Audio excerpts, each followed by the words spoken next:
Okay, thank you again. Thank you for joining.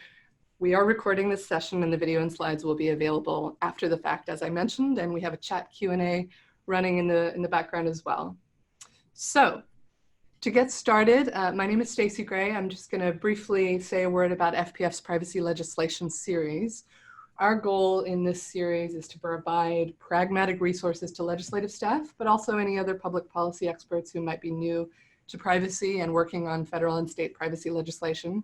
We are supportive of a baseline comprehensive federal privacy law in the United States, acknowledging that that comes with a lot of nuanced and important issues, especially the one that we're going to be talking about today, which is federal preemption. Overall, we are not an advocacy organization. We seek to convene policymakers, industry, academics, and advocates in support of finding areas of consensus and being pragmatic and helpful towards passing a law. We have some upcoming sessions that you might want to be aware of. You can see them on our website here. You can follow us on Twitter. Our next one will be in January on the issue of child privacy, drafting additional protections for children and teens with the education team here at FPF. If you have ideas for specific areas of federal law that you'd like us to cover, send us an email, send us your feedback, and our email addresses are right here. Today's agenda, we're going to be talking about federal preemption. We will be going for a full hour today and stopping at 1 o'clock Eastern time, but we're going to leave a good chunk of that for Q&A at the end of the session. We're going to leave about 20 minutes. So my colleague, Pollyanna Sanderson, one of the excellent policy counsels here at the Future of Privacy Forum, is going to start us off with a quick introduction to some basic federal preemption concepts. We're going to then turn to a guest expert, Professor Peter Swire from Georgia Tech, who Polly will introduce at that time, to talk through some state privacy laws that policymakers should be aware of when they're crafting a federal law. And then I'll be talking through some of the policy arguments surrounding this complicated issue of federal preemption and some hypothetical future state laws that lawmakers might want to be thinking about. And we'll end with a quick discussion with some practical tips from Professor Swire about how legislative staff in particular can work on this issue and maybe build towards actually finding a consensus in 2020. So very excited about it and excited to get started. So without further ado, I'll turn it over to my colleague, Polly. Thank you, Stacey. I appreciate that. So it's an exciting time at the federal level with privacy legislation. As the federal privacy debate moves forwards, preemption is taking center stage in both the Senate and the House. Along with private rights of action, it was a major focus at the recent Senate Commerce Committee hearing on consumer privacy legislation. The split on the issue and the recent federal proposals released by Cantwell and Wicker demonstrate that as bipartisan consensus is reached on many key aspects of comprehensive privacy legislation, the proper role of the states after Congress acts is one of the last remaining questions, and not to mention politically controversial.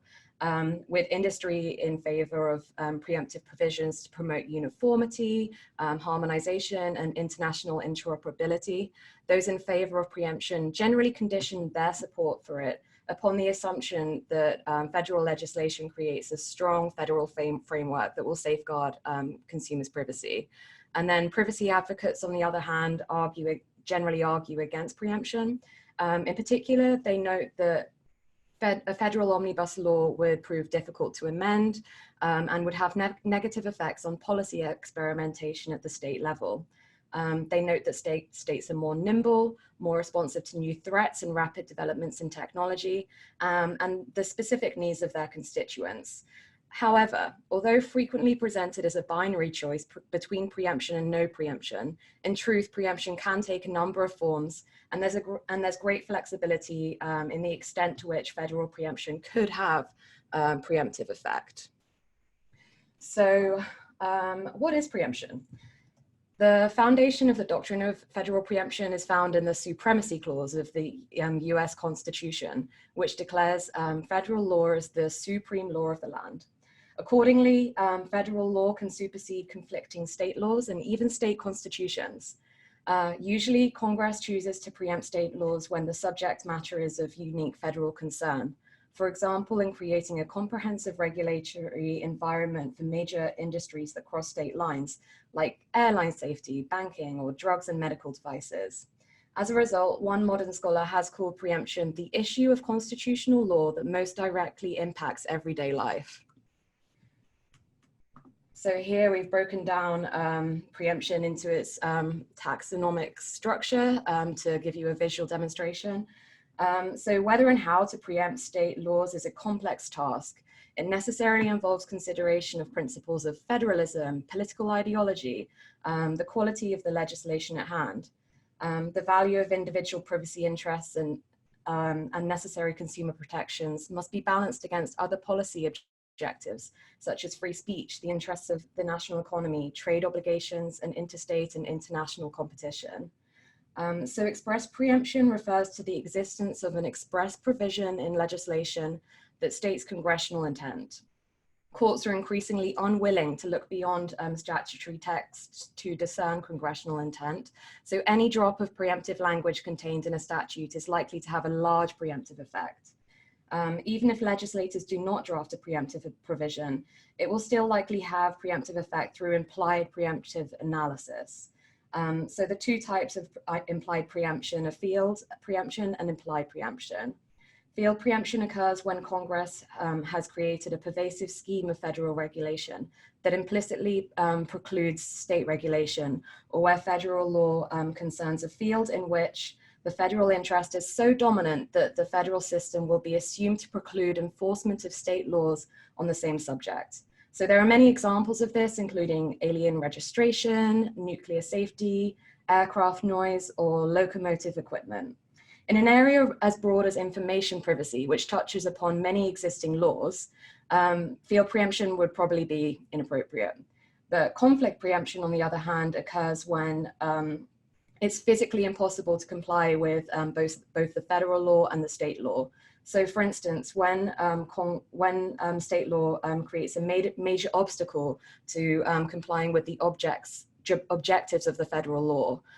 So for instance, if congressional intent is to harmonize the landscape, then it would frustrate congressional intent if a state were to create a higher standard, and it would thereby be preempted.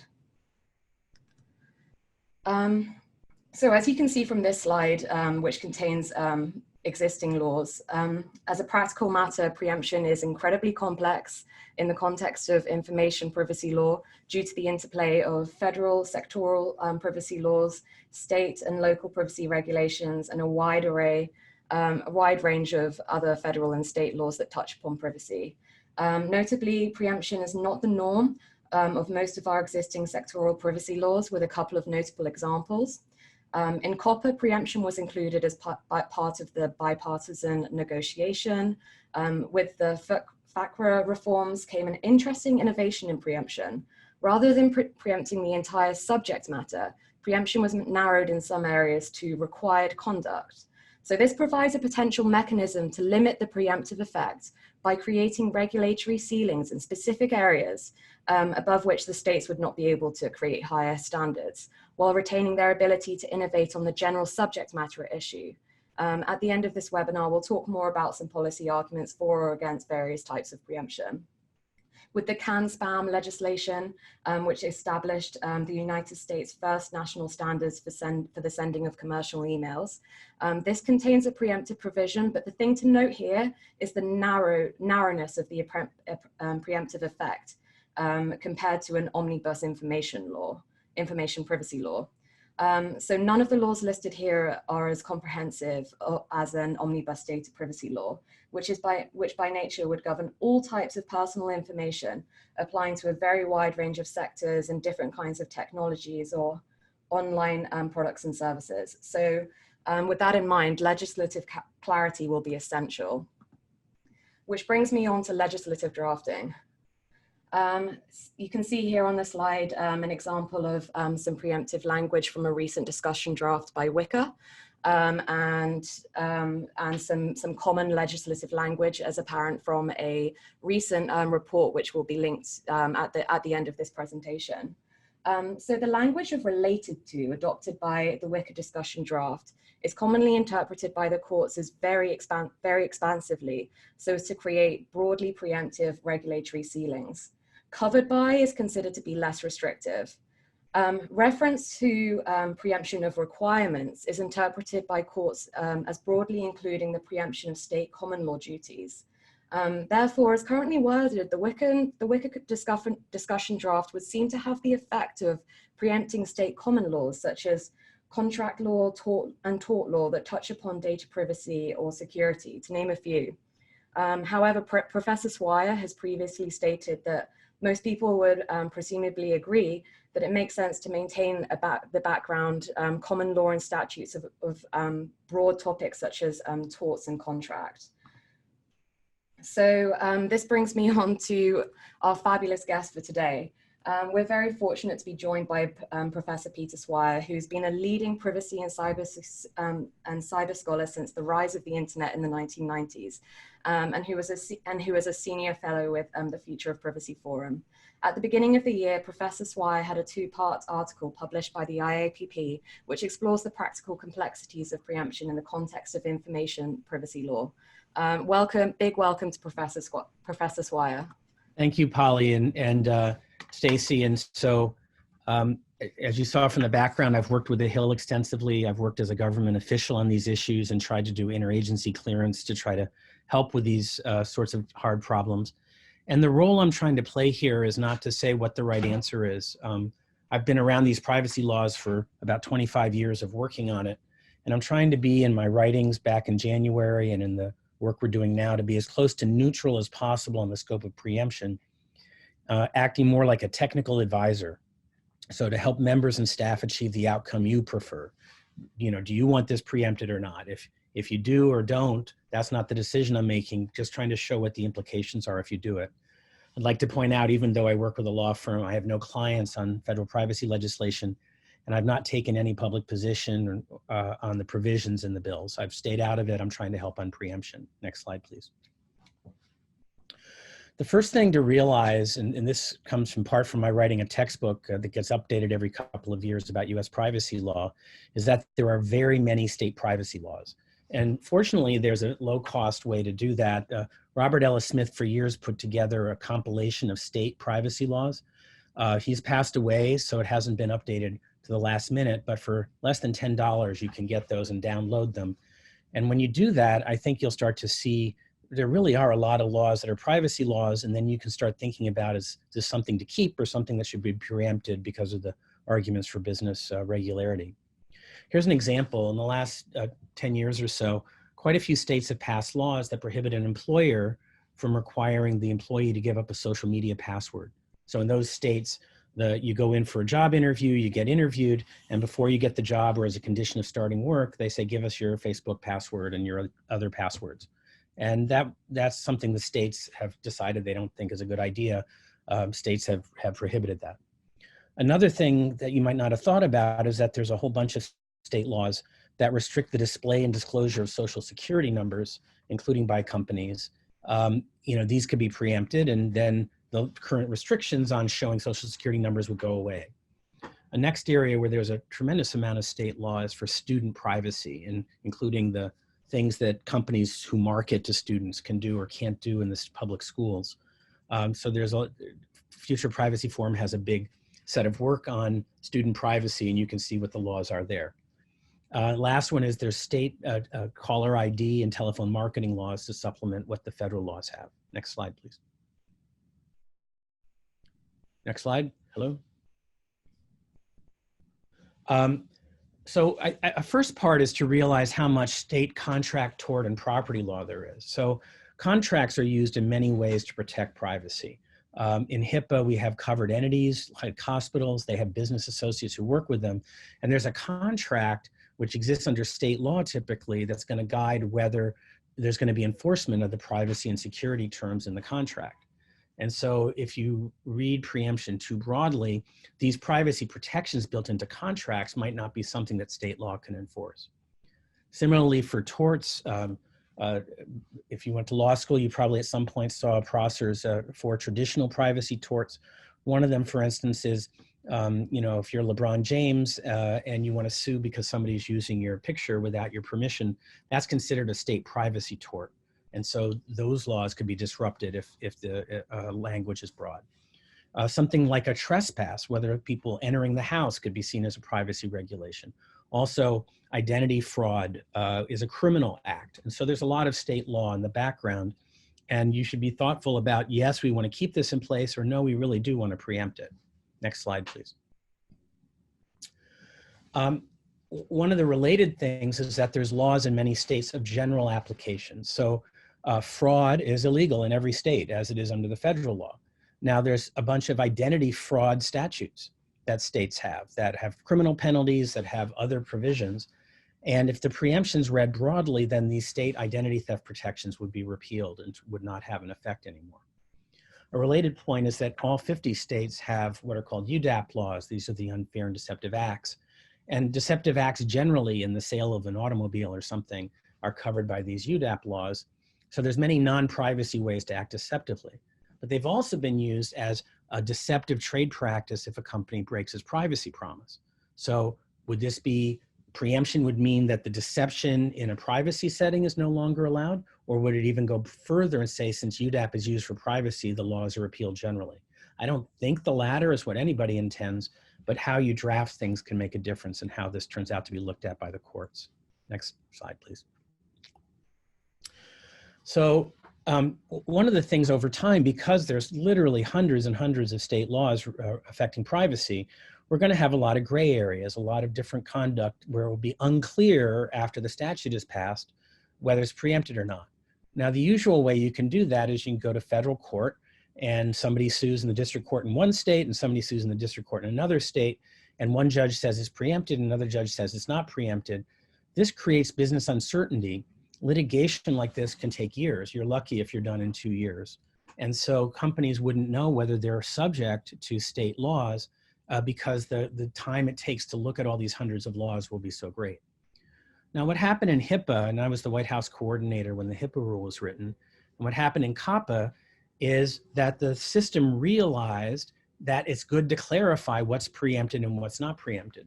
So under the Children's Online Privacy Protection Act, the FTC has the authority to decide whether a state law is preempted or not. You can go to the FTC, you get an answer. Similarly, under HIPAA, there's an exceptions process, a process that's there to let the Secretary of HHS say that this is in or out of what's covered by HIPAA. Those kinds of processes, in my view, add a great deal of business certainty and speed. You get things like frequently asked questions from the company, from the agency that has authority. And if you don't have them, you're going to have litigation for years to come. Another thing that you can do is you can define laws in other ways. One thing that often is done in preemption is to grandfather existing laws or grandfather some of the existing laws. You can see that in the Fair Credit Reporting Act.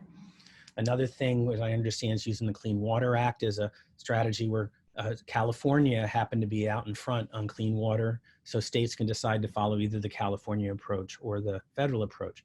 I'm not advocating for it, but the point here is that there's different ways to go. Next slide. I think we're up to Stacey. Okay, thank you, Stacey.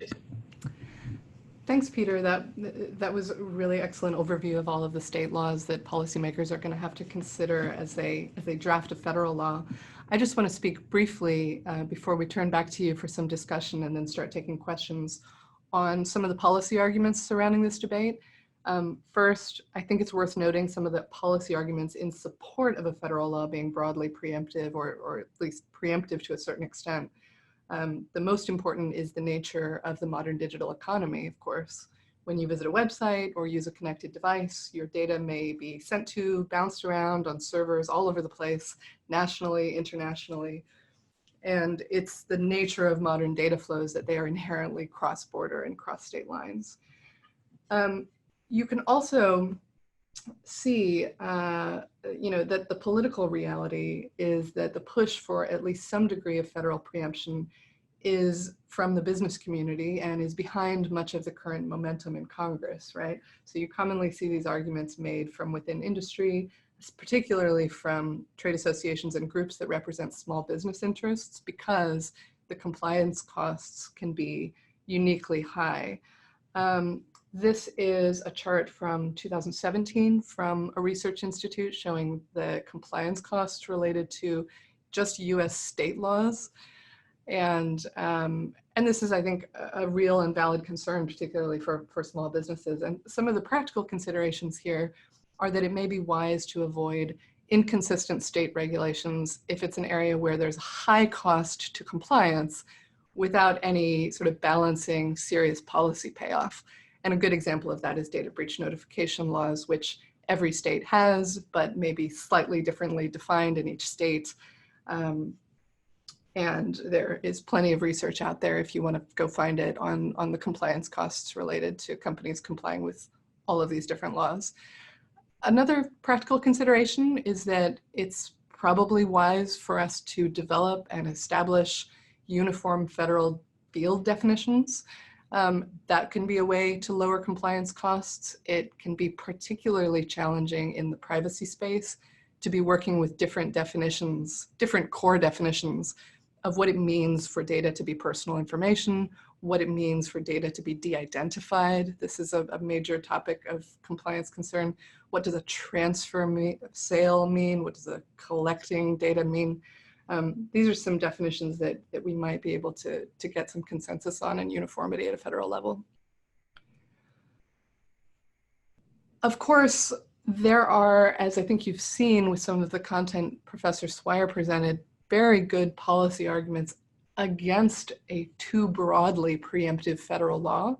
You see these arguments made very compellingly from privacy advocates in particular, but they're not the only ones. Just as a practical consideration, you've got to consider disruption of the existing broad array of state laws, as we covered. There's also the longstanding argument that states are the laboratories of democracy. This was a term coined by Justice Brandeis, that states, when they develop and experiment with new policies, can build the marketplace of ideas that leads to good future federal law and build off of each other, right? Practically speaking, again, I think it's important to note, and you can see this especially in the last couple of years, that states are usually the first actors responding to new threats and technological changes, especially when technology develops very rapidly. So you can see from a couple of these examples I have up on the slide, Vermont was the first of its kind a couple of years ago in creating disclosure requirements for data brokers, which has now been followed by the state of California. And the city of Portland recently, just as an example that this doesn't just apply to states, but also local entities, the city of Portland very recently became the first entity of its kind to propose banning facial recognition in a way that would affect not just government uses, but private companies as well. So, and I think Professor Swire covered a lot of those very well. I just want to end, even though it is a matter of pretty easy technical drafting to grandfather in a lot of existing state laws that already exist, lawmakers should also be thinking about the future. You can preserve the status quo in a way that cuts off hypothetical future state privacy laws that might be very beneficial in 5 to 10 to 20 years. To me, the best example of this is augmented reality. People are probably already familiar with the innovations being made in the virtual reality space. Augmented reality is a way to add content to real life, right? So it brings in all sorts of novel legal concerns, like what are the rights of individuals over how their image is presented in someone else's augmented reality set of glasses, right? This is an example of the latest enterprise edition of Google Glass I have up here on the slide, which people probably remember from some time ago.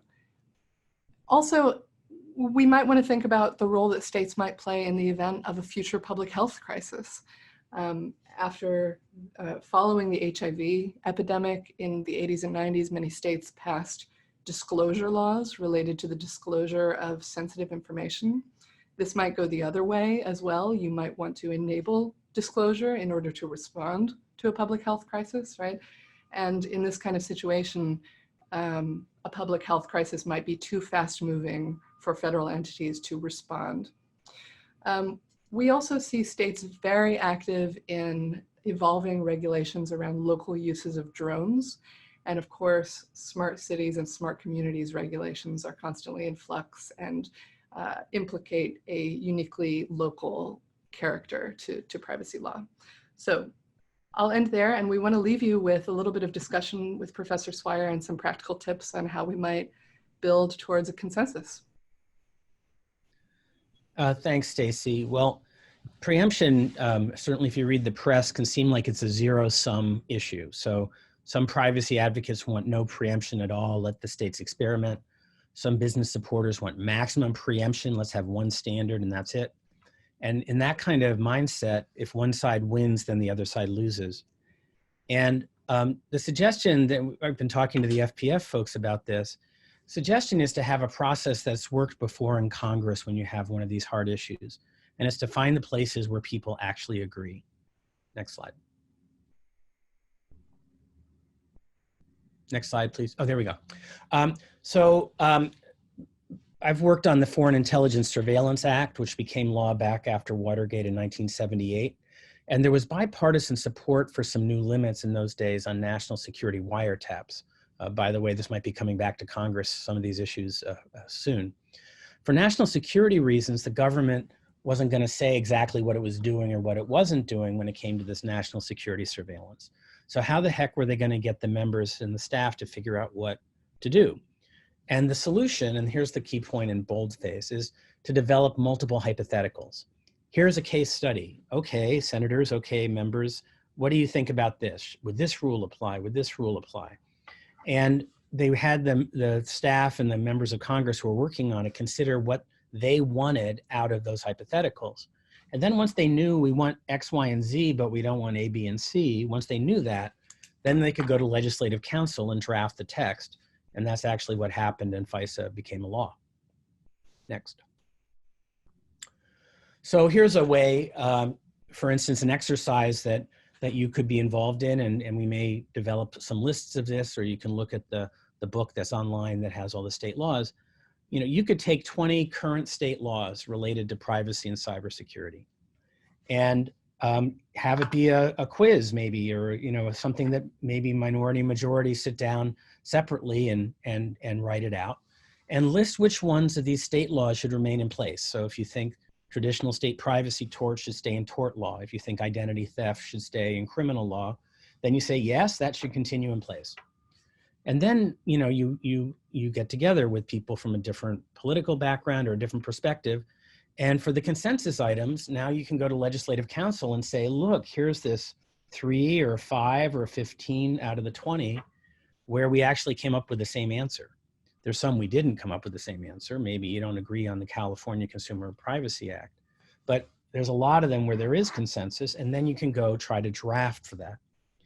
And then similarly, as Stacey was showing with her slide about drones and augmented reality, you might want to think about what kinds of future state laws you might want the states to be able to do. You know, come up with a list of possible state laws like the scenario she listed, see where there's agreement. If you get agreement on 2 or 3 or 7 out of those, then you go to legislative council and you write text to permit states to experiment in the future in these limited areas where it's possible. Next step. So perhaps this is a way to help break the impasse. It's a way for you as staffers working with your members and with others to start to build up areas of consensus to draft text on those. And where you disagree, you might be able to say, okay, we sort of agree on this one, or we disagree, but we could have draft version number A or draft version number B. You start to get it into legislative language. And that way, you know, if and when, hallelujah, you're close to a final deal, the members can make an informed decision. What do they want to negotiate? You know, there were 100 things we disagreed about when it came to preemption. We've taken care of 85 of them. And there's the 15 left over, and we have language for what goes in or what goes out. That way you can actually imagine being able to close a deal if the members want to close a deal on the main features. So that's a suggestion, and I think we're going to work with Future Privacy Forum to try to have some examples of these state laws to look at, and perhaps that can help break the impasse. So I'll stop there, Stacey. Thank you. Thanks, Peter. Excellent. I think those are really good practical tips, and FPF is working on a 2010 list of state privacy laws that policymakers may want to consider. We have, in an unbelievable turn of events, actually finished up a little bit early. We're going to have plenty of time for questions and discussion. I have questions for you and for Polly. Polly, you may also have some questions. Let's get a discussion started. As a reminder for those who are joining us on the webinar, the best way to ask a question is to put it in the Zoom webinar chat, where I posted a welcome 20 minutes ago or so. We'll take questions in the chat thread. We won't attribute it to you unless you ask us to. And the chat thread doesn't get saved, so feel free to put any high level or more weedsy questions in there, and we will try to answer them. As you think about it, I've got some thoughts on preemption that I'll bounce off of you, Polly, and you, Professor Swire. Couple of things. One, I think, and this is an issue you've raised, Polly, what's the interaction here between federal preemption of state laws and the extent to which a federal law preserves or supersedes existing sectoral laws? Because these are different issues, but I think in some ways quite related, right? So many of the proposals we're seeing would choose explicitly to preserve most of the existing privacy sectoral laws like HIPAA, GLBA, COPPA, but that doesn't necessarily have to be the case. So what's the interaction here with preemption? Yeah, I mean, you're quite right to point out that sectoral law interaction is definitely linked to preemption of state laws, because a lot of federal sectoral regimes actually have states that implement or supplement those laws. And so the question becomes, how would a preemptive federal omnibus privacy law interact with the implementing and supplementary state laws for those sectoral regimes. And you can see that Wicker and Cantwell actually have a high degree of alignment in that they would both preserve a lot of the federal sectoral regimes, but they go about it in different ways. The Cantwell bill is very, very clear that it would just not preempt any federal sectoral laws. And a lot of other draft bills have taken this approach. And the Wicker draft would also have the effect of preserving many laws, except for it lets its saving clause do the talking. And it has a savings clause, and it lists a number of federal sectoral laws that it would preserve. So in other words, if you're not going to supersede sectoral privacy laws, maybe it doesn't make sense to preempt the state versions of those sectoral laws. Like if you're not going to interfere with ECPA on private communications, maybe you don't want to accidentally preempt CalECPA, the California version that goes further and creates requirements for police access to search devices. Professor Swire, anything to add to that? Well, I think it just shows that it's a decision, and people can look, for instance, ECPA is the Electronic Communications Privacy Act. Also under wiretap law, which is related to that, a bunch of states have what's called two-party consent, where they say both sides of the phone call have to agree in order for the wiretapping or the recording to happen. That's been in place for decades.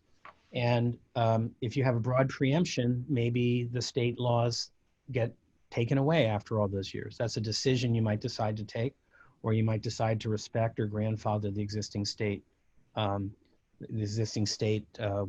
laws. Again, trying to realize what's out there and then trying to come to some decision about what you think is the right decision for that piece of it is a way to just make progress gradually to the point where you're more able to actually have a bill that people can agree on. Great, thanks. My other question for you, Professor Swire, and then we have one in the chat too, is that I think we can see that the leading proposals in Congress right now, at least the proposals in the Senate Commerce Committee that Polly's been discussing, currently have a lot of the same core individual rights provisions. Mm-hmm. Is it possible to cause those to be preemptive and not preempt other substantive aspects of a federal law? Well, Congress can do all sorts of things in its wisdom. So for instance, under HIPAA, there's an access provision where you get to see your medical records, and it gives a certain number of days for how fast the hospital has to turn it around for you. Under HIPAA, they've allowed some states to have faster access rights. On the other hand, you could say these are well-defined individual rights that should be the same across the whole country. And for these provisions, everything in this subsection, these are the standard terms that are going to be used everywhere. That's similar to having de-identification or personal data defined one place, everywhere for purposes of the state privacy laws. You can have pieces of the overall statute where you're locking things into place. And that's something that might be tempting for people who, from the business perspective, for instance, really want to lock certain things into place while giving room for other areas to have states try out the new things based on new technology or whatever. Makes sense. We have one question in the chat, which I think is sort of adjacent to the question of preemption, but I'll ask it anyway, which is that this person would like you to make a prediction, and we can opine on this too, about what a US federal privacy law ultimately is going to look like. How close do we think it will be to the EU, and we've included California here too, to appease adequacy, safe harbor, privacy shield issues? Or do we think we're going to get something substantially similar to the GDPR, or is it going to be more conservative, more American in its approach, embracing personal data used by business innovators? It's a good question, and I'll add to that, how much does that matter in the question of preemption? Well, I mean, I'll just take a first stab at this, and I'm sure that Professor Swire has some great points to add. But from a lot of the arguments that I've been reading, people do seem to tie preemption with this question of international interoperability a lot, and they tie in preemption, like pro-preemption arguments with US on the international stage. And I can see why they do tie the two issues together in some ways, because interoperability would be easier with harmonization. It would be easier to have more cross-border data flows, and that's really, really essential with the modern data-driven economy, especially with products like cloud computing and edge products and AI strategy for large and small companies alike. Because we're seeing the development of micro multinationals, and the ability for data to flow across borders is absolutely essential to the success of micro multinationals, which are small and medium-sized businesses with an international presence. And so cross-border data flows is essential for the success of those types of businesses. And so these are all really interesting arguments, and I can't wait to see them really get played out as we really enter this preemption debate. I've got a couple of thoughts on this, Stacey and Polly. One is that the European approach, the GDPR, allows a portion of a country to get adequacy. So there's been discussion about what would it take for California to become adequate in the view of the EU. And if California were found adequate by the EU or by the United Kingdom after Brexit, if California were found adequate, that would mean you wouldn't have to have contract clauses in place. You wouldn't have to have these other kinds of things in place. And data could flow freely, let's say, from Europe to California and back. If you preempt in a strong way, then that would take away the option for California to try to get that adequacy determination. Again, that's a decision people could take either way. California might have some advantages to have a stricter regime that they like, but then that's going to put pressure on the rest of the US. Another thing just about EU, probably people didn't wake up this morning to read it, but there was an initial opinion about the Privacy Shield by by what's called the Advocate General in the Court of Justice of the European Union. That came out this morning in Europe time. And I think the way to describe it is there's been this case concerning Mr. Schrems where maybe the contracts people use to ship data between Europe and the United States would get struck down. This initial opinion suggests that that will be okay. They'll be able to continue under the contracts. But then there was a sort of, maybe they're going to strike down Privacy Shield, if you read the opinion today, and we'll find out a final decision by the European courts in early 2020. But that's just to say that the whole topic of Privacy Shield and EU-US and how that might lead to privacy legislation is something that might come before Congress if there's disruptions on that side. And that would be an additional reason for Congress to at least consider passing privacy bill if they have to do something, or if Congress wants to do something, if Privacy Shield gets changed or gets struck down. Those are all fantastic points. And one thing that I would add, which is about with regards to the adequacy of the CCPA, I think an interesting point, which was made by one of the people giving testimonies before the Senate Commerce Committee recently, was the most recent and most prominent federal privacy bills released by Cantwell and Wicker are actually both stronger than CCPA. And so thus, if we did have a preemptive federal legislation, that would actually provide greater protections for consumers. There are actually a number of arguments in favor of preemption for consumers. I mean, we listen to, the arguments in favor of preemption for business are obvious in some ways, but for consumers, it can be less so. But if you think about it, providing uniform rights across the country, no matter where you go, no matter where you live, no matter where the business that you're interacting with is based, is essential for consumers to be able to understand their rights, which is an essential first step before they can exercise their rights. Thanks, Polly. Those are really good points, and we have a couple of more things in the chat. By the way, if you're not seeing them, other attendees, sometimes they get automatically sent just to the panelists, but we have a couple of questions here. One person asks, which states do you predict will consider privacy legislation in 2020? Right, so we've obviously seen California. Many other states are going to be considering privacy legislation. If anything, I think it's one of the top priorities of state legislators this year, as we can tell from various state legislative conferences over the past few months. And it's a good question because I think that the extent to which states are really active in the first half of 2020 will really have a major impact and influence on the momentum in Congress. So it's an easy answer. The states that you should have on your radar are the state of Washington, the state of New York, the state of Maryland. We're also watching the California ballot initiative it's a new ballot initiative that will be on the ballot in California in November 2020. It would directly amend California law by vote.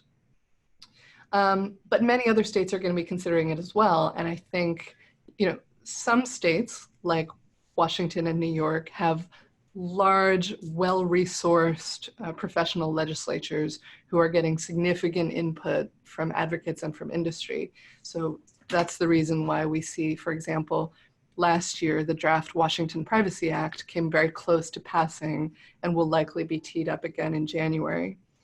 Other states that are not as well-resourced, I think, are still interested, but are finding themselves having the choice to either essentially copy the CCPA from California, or do something slightly different from the CCPA, or what we're seeing is that many state legislators are looking at it and saying, you know what, the CCPA is coming into effect, let's not mess that up. What I'm gonna do instead is pass a sectoral law. We're gonna heighten the protections in this state for biometric data. We're gonna try to ban facial recognition, for example, or we're gonna pass new protections for health data and wellness data. So we're seeing a lot of sectoral privacy interest from state legislators as well. But the states that try to pass comprehensive omnibus laws, to the extent particularly that they are different than California, that's really going to increase the momentum at the federal level to pass a federal law because it would have some preemptive effect and make those requirements across states more uniform. And I'm hoping that will also answer this participant's follow-up question, which was a request that we break it down a little more simply, what preemption really means for federal privacy legislation. We went pretty quickly through the first part of this presentation. We're sorry about that. We'll have the slides up later on, but totally acknowledge it was a lot of information. What it really means is that when states start passing slightly inconsistent laws, or worst case scenario, laws that are conflicting with each other, if another state passes a law that is impossible to comply with at the same time that one complies with the California law, that would be a major problem, a major compliance issues for companies, right? That would build towards the momentum of having a federal law. Hopefully that answers the question. Yeah, and one point just to build on that, Stacey, you mentioned that a lot of other states are considering omnibus privacy legislation to fill the gaps that is really lacking at the federal level right now. And industry often make the argument that a preemptive federal law is necessary in order to prevent the emergence of a patchwork of omnibus bill laws arising at the state level. However, just to push back on that argument slightly, consumer advocates do often make the point that once we have a federal standard, the momentum for states to actually create competing or inconsistent omnibus laws will lessen, and states will then be more inclined to fill the gaps where there really are gaps, like Stacey has been mentioning with more sectoral laws or laws that deal with specific technologies. And so once we do have a federal standard for comprehensive privacy legislation, that momentum that is fueling our moves towards federal legislation right now at the state level is likely to lessen. So that's just one point to make about that. Stacey, can I have a point. Please. First of all, just to remind people what preemption means, because not everybody's a lawyer. So there's state laws, a state law against cybercrime, a state law for whatever it is. And preemption means that law no longer has an effect because the federal law is taken over. The federal law has supremacy and takes effect. And I mentioned cybercrime for a reason. At least some of the legislation on the Hill around privacy currently has language that would preempt privacy laws from the states and also preempt security laws at the state level. And security is a big deal because even if you take out data breach, there's a lot of other state security laws. In my textbook, we talk about some states like Massachusetts have encryption standards that you're supposed to have for companies. New York State has an important financial services security law that is trying, and a lot of banks and stuff are in New York State. And that's what people have been building their security systems to. Even the state laws that make it a crime to hack would be preempted if you're preempting all state laws about security. One way to keep security and privacy straight when I teach my students is basically the security issues are about unauthorized users. Security is about people you don't want to let in, like the hacker who gets in or the employee who's being an insider threat. And most of privacy is about what sort of things are going to be authorized. What kind of data uses do you think are okay or not okay? And do individuals have rights to access the data and things like that? So I think a choice for the Hill is whether to include these security words there, because there's a lot of different cybersecurity initiatives in a lot of different states. And that's typically seen as a pretty different set of people and a pretty different set of issues from the comprehensive privacy laws. So I just raise a warning that you could be interrupting cybersecurity things if you weren't thinking about it, including federal cybersecurity laws that are not currently perhaps in the list of ones. I don't know if CISA is in the exempted list, but there's quite a few there's state security laws and there's federal laws about cybersecurity. And both of those could be wiped away if the legislation is not drafted well. I'll stop there. Excellent. Thanks, Professor Swire. I think those are important points, and it's easy, I think, especially when you're new to the field, to get the terms conflated. We're going to leave you with some recommended reading, particularly for those who were really interested in diving deep on the taxonomy of preemption and looking at some of the legislative drafting and how it's been interpreted. We found the CRS report to be uniquely helpful, but it is a legal resource for non-lawyers. We've also included some more resources here, including Peter Swire's excellent article on privacy preemption. And if there are no more questions, our holiday gift to you will be the next 5 minutes of your afternoon back, unless Peter or Paul, you have any closing thoughts. I guess the last thing I'd say is that the way out of argumentation is just to get very specific about places where you agree. And if you can build up more of those, then you have a better chance to come up with something everyone will be able to live with. Thanks. Excellent. Thank you, Professor. Like we mentioned, the video and the slides and all of these recommended readings will be available shortly before the holidays on our website, fpf.org/legislative-resources. And thank you all so much for joining us today. Thank you so much. And thank you so much to our guest, Professor Swire. You really broke down the issues very, very well for everyone. Great. Thanks. Take care, everyone. Bye.